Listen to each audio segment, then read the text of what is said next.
ভেবেছিলাম শ্বশুরবাড়িতে এসে অনেকটা সুখে থাকবো, কিন্তু এতটা কষ্ট পেয়ে যে সব কিছু ছাড়তে হবে সত্যিই ভাবিনি কখনো। Hello everyone, good morning. আমি অনুমিতা, ব্লগার অনুমিতাতে তোমাদের সবাইকে অনেক ভালোবাসার অনেক স্বাগত। এই বেলটা নিয়ে এসেছিলাম আমার দাদুর বাড়ি থেকে। আগে ঠাকুরকে পূজা দিয়েছি, তারপর দেখো এখন শরবত আমি বানিয়েছি। আর সত্যি কথা, শরবত আমি ভালো বানাতে পারি না, যেটা বানাতে পারি না সেটা কিন্তু আমি নির্দ্বিধায় স্বীকার করি। এই ক্ষমতাটা কিন্তু আমার মধ্যে আছে, যেটা অনেকের মধ্যেই আমি দেখি না। তো এখন সকালবেলা দেখো এখানে হচ্ছে আমি জামা কাপড়গুলো নিয়ে বসে পড়েছি কাচার জন্য। অনেক জিনিসপত্র কাচতে হবে। ওই যে আমার রেগুলার যেহেতু কাচাকুচি হয় না, সেই জন্য কিন্তু যখন কাচাকুচি হয় অনেকটা জিনিসপত্র একসঙ্গেই কাচাকুচি হয়ে যায়। কেন বলো তো আমি রেগুলার কাচি না? সত্যি কথা, আমি রেগুলার কাচতে পারি না, কারণ আমার ভালো লাগে না জিনিস। এমনি জামা কাপড় কাচাটা আমার কাছে না প্রচণ্ড একটা কষ্টকর ব্যাপার। বিশেষ করে মেলার পরে তুলে ভাঁজ করাটা এতটাই কষ্ট যে কি বলবো। তো সেই জন্য দেখো এখানে আমি অনেক জিনিসপত্র ভিজিয়েছি, সাথে শীতেরও বেশ কিছু জিনিস আছে। আর এখানে একটা মোটা কাঁথাটা যদিও একদমই পরিষ্কার ছিল, কিন্তু আমার বাবা এসেছিল, আর বাবা তো মাথায় সরিষার তেল এখনও পর্যন্ত মাখে। আমার দাদুও কিন্তু সরিষার তেলেই মাখে। কিন্তু সরিষার তেল যারা মাথায় মাখে, আমি যেমন ছোটোবেলায় মাখতাম, তাদের মাথায় না একটা গন্ধ লাগে। আর সেই জন্য কাঁথাটা প্রচুর পরিমাণে গন্ধ হয়ে গেছে। নোংরা হয়নি, কিন্তু গন্ধ হয়ে গেছে। সেই জন্য এত মোটা কাঁথাটাও কিন্তু আমি এখন পরিষ্কার করে নিচ্ছি, মানে এখন ডুবিয়ে দেব, তারপরে হচ্ছে কাচাকুচি করে নেব। আর ভোরে ভোরে উঠে কাজকর্মগুলো সেরে নিলেই কিন্তু খুব ভালো হয়। অনেকটা কাজ আর অনেকটা টাইম ধরেই কিন্তু কাজগুলো করা যায়। কেন জানি না, দেখো কিভাবে পড়ে যাচ্ছিলাম, একটুখানির জন্যই কিন্তু আমি ধরেছিলাম বলেই কিন্তু আমি বেঁচে গেছি। না হলে যে আমার কী অবস্থা হতো, হাত মুখ কিন্তু ভেঙেই যেত। আর হাত মুখ যদি বা কোথাও যদি আমি চোট পেতাম, আমার কিন্তু দেখার কেউ ছিল না, কারণ আমার দেখার মতো তেমন লোকজনই নেই। তারপর দেখো এদিকে আমি চলে এসেছি লঙ্কা খেতে, লঙ্কাগুলো তোলার জন্য। আর এই ব্লগটা কিন্তু অনেক দিন আগের ব্লগ, কবেকার ব্লগ সেটা সত্যি আমি বলতে পারবো না। তোমাদেরকে যে কথাটাই বলছিলাম, যে শ্বশুরবাড়িতে এসে ভেবেছিলাম অনেক ভালো থাকবো, অনেক সুখে থাকবো। আর এটা কিন্তু প্রত্যেকটা মেয়েরই স্বপ্ন থাকে যে অনেক ভালো থাকবে, অনেক সুখে থাকবে, অনেক শান্তিতে থাকবে। কিন্তু সবার কপালে সেই সুখটা কিন্তু হয় না। তার কারণ কিন্তু অনেকগুলোই থাকে। কখনো শারীরিক নির্যাতন, মানসিক নির্যাতন, আবার কখনো কিন্তু দারিদ্রতাও কিন্তু এর মধ্যে কাজ করে। দারিদ্রতার সঙ্গে সঙ্গে কিন্তু আরও একটা জিনিস থাকে, যেটা কিন্তু বেবি নিয়ে সমস্যা। বেবি প্রবলেম কিন্তু অনেকের মধ্যেই থাকে। হয়তো তাদের, আমি আগে যে প্রবলেমের কথা বলেছি সেগুলো হয়তো না থাকলেও বেবি প্রবলেমটা কিন্তু অনেকটাই কাজ দেয়। এখানে কিন্তু আমার দুটো প্রবলেম প্রচুর প্রচুর পরিমাণে, যারা আমার পুরানো ভিউয়ার্স তারা অনেকেই জানো।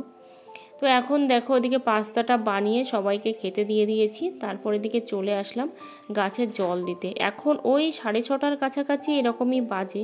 দেখো সূর্যি মামা কতটাই উঠে গেছে। আসলে ঘরে বাইরে সব দিকটাই কিন্তু সামলাতে হয়, যে দিকটাতে যাব না সেদিকটাতে হবে না, এরকমই একটা ব্যাপার। তো ওই গ্রামের পরিবেশ মানেই বুঝতে পারছো অনেক কাজকর্ম থাকে, শহরের মতো কিন্তু নয়, যেটা ঘরের মধ্যেই বা ঘরের একটু চারিদিকেই করলে হয়ে যায়। গ্রামে কিন্তু এইসব গাছপালা মানে বিশেষ করে এইভাবে কিন্তু করতে অনেকটাই সময় লাগে। হ্যাঁ, সবাই কিন্তু গাছ ভালোবাসে, এটা আমি জানি, আমিও ভালোবাসি, কিন্তু এই যে সব দিকটা সামলে আর হয়ে ওঠে না। এখানে দেখো পুঁইশাক গাছে কিন্তু আমি জল দিয়ে দিচ্ছি, কারণ ওইদিকে যেহেতু খাওয়া হয়ে গেছে সকালবেলা, সেই জন্য কিন্তু অনেকটাই মানে চাপটা কম আছে। কিন্তু আমার দেরি হয়ে যাচ্ছে, যেহেতু আমি এখন ঠাকুর ভোগ দিইনি, গোপালকে এখনও তোলা হয়নি, প্রায় 6:30টার বেশি বেজে গেছে, সেই জন্য কিন্তু অনেকটা টেনশনের মধ্যে আছি। কিন্তু তাড়াতাড়ি করে কিন্তু আমি এখন ঠাকুর ভোগটাও দিয়ে দেব, এই জলটা দেওয়া হয়ে গেলে। এদিকে দেখো খাবারটাও কিন্তু দিয়ে দিচ্ছি মুরগিদের। আর প্রচুর পরিমাণে তাপ পড়ছে, মানে এতটাই তাপ পড়ছে যে 9টার পরে না আর বাইরে ঠিক করে বের হওয়াই যাচ্ছে না। মুরগিগুলোকে দেখো সব খাঁচার মধ্যে ভরে দেওয়া হয়েছে, তারপরেও দেখতে পাচ্ছ সব বাইরে কিন্তু বেরিয়ে গেছে। তো তোমাদেরকে যে কথাটাই বারবার করেই বলছিলাম, সত্যি কথা, ভেবেছিলাম অনেকটা সুখে থাকবো, অনেকটা ভালো থাকবো, একটা সুস্থ স্বাভাবিক পরিবেশ হবে, সুস্থ মানে ভালো একটা ফ্যামিলি হবে। ভালো ফ্যামিলি বলতে একটা সুখের ফ্যামিলি। সেই ফ্যামিলিটা সত্যি আমার জন্য নয়, বা আমার কপালে হলোও না, আর কখনো হবে কি না সেটাও জানি না।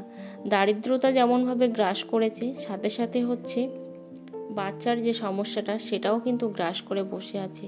কখনো ভাবিনি বা স্বপ্নেও ভাবিনি যে এই জিনিসটা আমার মধ্যে হবে। আসলে যারা চাইছে তাদেরকে কিন্তু ভগবান দিচ্ছে না, সেটা আমি সবসময় দেখি যে যারা চাইছে যে আমাদের একটা বেবি হোক বা আমাদের একটা বেবি আসুক বা আমাদের একটা ফুল ফ্যামিলি হোক, তাদের কিন্তু হচ্ছেই না। অথচ যারা দেখো চাইছেই না, মেরেই ফেলছে, নিজেরা হাতে করেও মেরে দিচ্ছে, ভগবান তাদের কোলে না কিভাবে দিচ্ছে, তাদেরকে কিভাবে সব কিছুতেই মানে সুখী করছে। আর যারা সত্যিই চাইছে, কেন জানি না, তাদের জন্য কোনো কিছুই নয়। তো আমার চোখের সামনে বা আমার সামনেই কিন্তু অনেক কয়েকজনকে দেখেছি সত্যি যাদের প্রয়োজনই নেই, যাদের প্রয়োজন ছাড়াই ভগবান দিয়ে দিয়েছে। আর যাদের প্রয়োজন আছে তাদের জন্য সত্যি ভগবান আছে কি না আমি জানি না। আর ওই যে দারিদ্রতা যেটা গ্রাস করছে, তো সেটা কিন্তু কেন গ্রাস করছে বুঝতে পারছি না।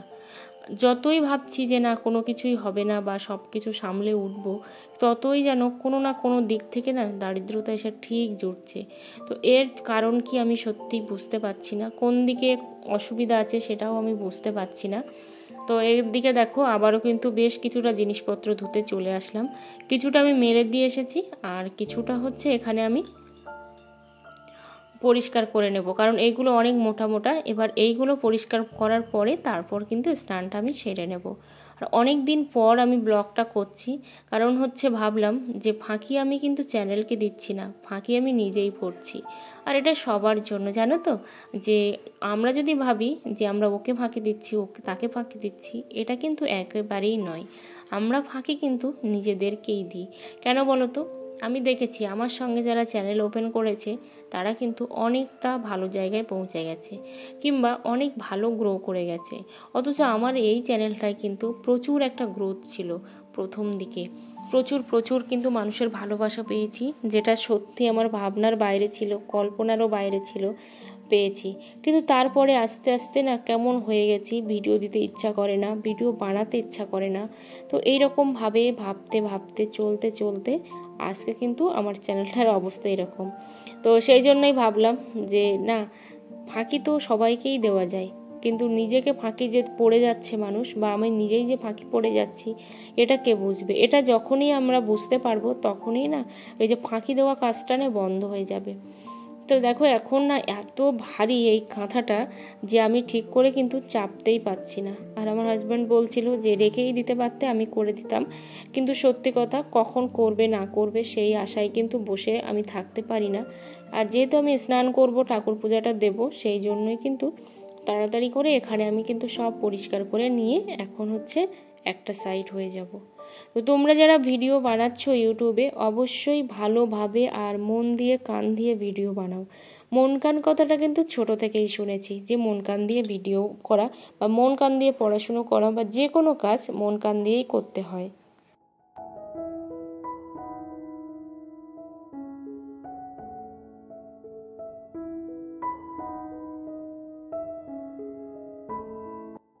এই দিকে দেখো আমাদের ছাগলের কিন্তু 3টে বাচ্চা হয়েছে, দেখতে পাচ্ছ? আর একটা হচ্ছে মেয়ে বাচ্চা, দুটো হচ্ছে ছেলে বাচ্চা। তো ছেলে বাচ্চা দুটো যেমন দুষ্টু, মেয়ে বাচ্চা দুটো কিন্তু একটাও কিন্তু তেমনই দুষ্টু। তো ছাগলের বাচ্চা আছে, বেশ ভালোও লাগে। আর এরা যখন বড় হয়ে যায় না, তখন যে এত দুষ্টুমি করে যে কি বলবো। আসলে আমরা হচ্ছে কেমন বলো তো, সব কিছুই ভালোবাসি, অথচ সেটা ছোটোবেলায়। এখানে দেখো মুরগিটাও হচ্ছে উপর দিয়ে উঠে যাচ্ছে, কারণ মুরগি না এইখান দিয়ে বেরিয়ে বাইরে বেরিয়ে যাওয়ার চেষ্টা করছে, এটাও করেই। তো এরকমভাবে আমার হাজব্যান্ড বলছিল যে কোথা দিয়ে মুরগিটা বেরোচ্ছে সেটাই দেখো। তো এখন আমি ফুল তুলে নিয়ে এসেছি, এই যে দেখো আকন্দ ফুল আছে, তারপর এখানে হচ্ছে ধুতরা ফুল আছে, ধুতরার ফল আছে, আর সমস্ত যত রকমের ফুল আমাদের বাড়িতে ছিল সব তুলে নিয়ে এসেছি। শুধুমাত্র 2 রকমের ফুল কিন্তু তোলা হয়নি। আর এটা হচ্ছে গাছের গোলাপ, এই যে দেখো মিনি গোলাপ। এটা কিন্তু আগে অনেকটাই বড় বড় হতো, কিন্তু এখন আর বড় হয় না, এখন খুবই ছোট ছোট হয়। তো এখন আমি ঠাকুর পূজা দেবো। এখানে তুলসী পাতাও তোলা আছে। এই দিকে চলে এসেছি দেখো রান্না করতে, আর গ্রেভিটা কিন্তু আমার কমপ্লিট হয়ে গেছে। তো আর এইদিকে আমি পটলটাও কিন্তু ভেজে নিয়েছি, কারণ আমি আজকে পটল তেল করব। তার জন্যই কিন্তু পটলটা ভেজে নিয়েছি। দেখো এখানে কতটা সুন্দর হয়েছে গ্রেভিটা। আর সত্যি কথা বলতে কি বলতো, যে গ্যাসের গ্রেভিটা যেমন হয় না, তার থেকে কিন্তু খুবই সুন্দর হয় উনুনের গ্রেভি। কেন জানি না, উনুনে যে কোনো জিনিস রান্না করলে না খুবই টেস্টি তো হয়ই, সাথে সাথে না একটা আলাদা একটা কালার চলে আসে, যেটা আমি সব সময় খেয়াল করি। আর এখানে দেখো ডালটা সেদ্ধ করে আমি ওই যে কাজগুলো করছিলাম বলে ডালটা আবারও না শক্ত হয়ে গেছে। এদিকে আমি আমটাও কিন্তু ভেজে নিচ্ছি, কারণ আজকে রান্না করব ওই যে আমের টক, মানে আমের টক বলতে যেটা আমের চাটনি বলে সেটাই করব। আর একদম নর্মালি করব, কোনো রকমভাবে হাবি জাবি এইসব কিছু করব না, মানে একদম নর্মালি আমের টক যেমন হয় ঠিক তেমনটাই করব। তো এখানে দেখো রেডি হয়ে গেছে। আর আমি কিন্তু ওরকম ঝোলটা মেরে থকথকে করি না, কারণ এটা আমি শুধুমাত্র আমি একাই খাই, সেই জন্য কিন্তু একটু ঝোল ঝোল খেতে আমার বেশি পছন্দ। আমার তরকারি লাগে না আমের চাটনি হলে। তো এইদিকে দেখো আমার কিন্তু ভাজা হচ্ছে হচ্ছে বেগুনি। আর বেগুনিটা এরকম সাইজ কেন বলো তো, সব রকম সাইজ, কারণ বেগুন কাটতে গিয়ে দেখি বেগুনের মধ্যে না পোকা ভর্তি। তো এত পরিমাণে পোকা, যার জন্য কিন্তু এরকম কেটে কেটেই করতে হয়েছে। আর খুব অল্প তেলেই ভাজছি, কারণ হচ্ছে আমার তেলটাও একদমই কম, সাথে হচ্ছে এই মাত্র খাবো আর এই মাত্রই হচ্ছে বানাচ্ছি, যার জন্য কিন্তু আমি আর আলাদা করে বেশি তেল দিইনি। ওই তেলটা না আর রেখে দেবো না, যার জন্য আমি তেল দিইনি, অল্প করেই তেলটা কিন্তু দিয়েছি, যাতে করে খুব তাড়াতাড়ি হয়ে যায়। আর যেটুকু তেল থাকবে সেটা যেন ভাজার মধ্যে হয়ে যায়। আমার ব্লগের যদি কোনো পার্ট তোমাদের ভালো লেগে থাকে অবশ্যই একটা লাইক কমেন্ট করো। আর যদি কোনো কিছু আমার ভুল হয়ে থাকে অবশ্যই ভুল ত্রুটি সব কিছুই ক্ষমা করো, কারণ তোমরাই পারো আমাকে কিন্তু ভুল ত্রুটি সব কিছু ক্ষমা করে সামনের দিকে এগিয়ে নিয়ে যেতে। এখানে দেখো আমার বেগুনিটা কিন্তু ভাজা প্রায় কমপ্লিট হয়ে গেছে। যখন ভয়েস ওভার করছিলাম তখন মনে হচ্ছিল ইস বেগুনিটা যদি খেতে পারতাম, কিন্তু কি করব বলো, আমার কাছে তো আর বেগুনিও নেই, মানে বেগুনও নেই, বেগুনিও নেই, কিছুই নেই। যার জন্য ওই যে যখন যে কোনো ভিডিও যখন ভয়েস ওভার করি না, পরে মনে হয় একটু যদি এটা খেতে পারতাম বেশ ভালো হতো, কিন্তু সেটা তো আর কখনোই সম্ভব নয়। এটা তো শুধু আমরা ভিডিওর মাধ্যমেই দেখব, তাই না? সবাই ভালো থেকো, সুস্থ থেকো।